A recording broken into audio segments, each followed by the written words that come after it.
It is blind date time, so once again, it's America's favorite game show here. We, in a bar, people sometimes meet their blind date. So here's blind date number one, as you see it here. This is and I want you to see this. So basically what we have is this running back's production through the first 3 weeks versus the second 3 weeks, weeks 1 through 3 versus 4 through 6. And what you can see is basically the passing game usage has just completely disappeared. Any thoughts on this running back who started hot and it seems to have slowed down recently? Jay, you usually start us off hot. Harry is here. Is it a running back you gave out their receptions prop on a much-watched program in America? That's a good guess there. Yes, I know you're a spiteful man, so yes. Maybe, Jahmyr Gibbs. This is, in fact, Jahmyr Gibbs, who has an 8% target share over the last 3 weeks. And yes, on Football Night in America, that was my best bet, was Jahmyr Gibbs to get 25 receiving yards in a game in which they should have been trailing with a... Yeah. It made perfect sense. It just didn't hit and didn't come close to hitting. Before we dive into Jahmyr Gibbs' lack of passing game usage recently, let's hear from his coach, Dan Campbell. We certainly don't want him, either one of them, getting too much, but I know that it's a little more tilted towards jaw right now, and a lot of that comes in the 2-minute reps that we get. Now, the other day we only had 6 of them, but a lot of times that's where that goes, because he's normally in on that, and that can skew it. But I don't feel like we've gotten jaw too much in a game yet, necessarily. I think he had like 36, 37 snaps the other night. And so I feel pretty good. But as far as balancing them out, I would like to balance them out. I would like to give David some more, find a place to get him a few more. So there you go. That's Dan Campbell talking about the running backs and the usage of Jahmyr Gibbs. So they've used him a lot, but it's super weird that he's got 5 receptions over the last 3 games.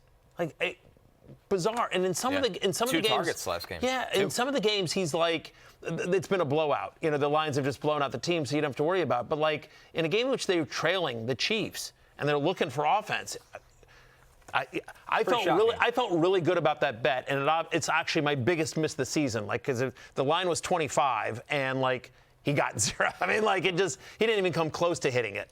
Yeah, it's a strange one. I think they're still kind of trying to find their identity in this new Morton offense, and I think that they'll ultimately be fine. They've shown plenty of flashes, but yeah, the way they alternate goal line usage, the way they alternate who's getting receptions out of the backfield. Jameson Williams is unsighted, then he's the hub of the offense. It's just still there's a lot in flux. I think ultimately you have to defer to the talent of Jahmyr Gibbs, and he's still going to be fine. What are you going to do? Are you going to start him every week? Are you going to trade him? How many guys are you going to trade him? Well, that's my question. Because Jahmyr Gibbs, I think if I just called you and said, hey, I'd love Jahmyr Gibbs. All right. I think Jahmyr Gibbs still pulls a top 5 overall player price tag, but he's averaging 14 points over the last 3 games. Yeah. And so he hasn't been a top 5 player in fantasy the last 3 weeks. And if you could get that, would you? So that's my question here. So fair question. Here are the guys I would rather have over Jahmyr Gibbs going forward. Rather have Bijan Robinson. I'd rather have Puka Nacua, whose ankle seems like a minor thing. JSN. They don't expect him to play this week, by the way. An alert came out during the commercial break. No Puka. Puka doubtful for week 7. Okay, that makes it a bit tougher. But JSN, I think. Jonathan Taylor. And then I think McCaffrey is kind of 50-50 with Gibbs. I'd probably rather Gibbs because of the health stability over No McCaffrey. Chase? I think Chase is back. Yeah, okay. Yeah, maybe. What about Amon-Ra St. Brown, his teammate? I'd rather have Gibbs. Yeah, I think that's fair. Yeah. But so he's in that. The problem, Gibbs or Alan Lazard. Yeah. The new number 1 wide receiver of the Jets. Ask Aaron Rodgers that. Yeah. He'd be you know what? I'm going to take Lazard. But yeah, I'm not advocating to definitely trade Gibbs, but I wouldn't mind dangling him to see. I mean, again, you hear Coach Campbell right there saying he wants to get David Montgomery more work as well. Montgomery looks great. If the passing game usage isn't going to be for the Gibbs, and I agree with you, it's probably more of a blip than not.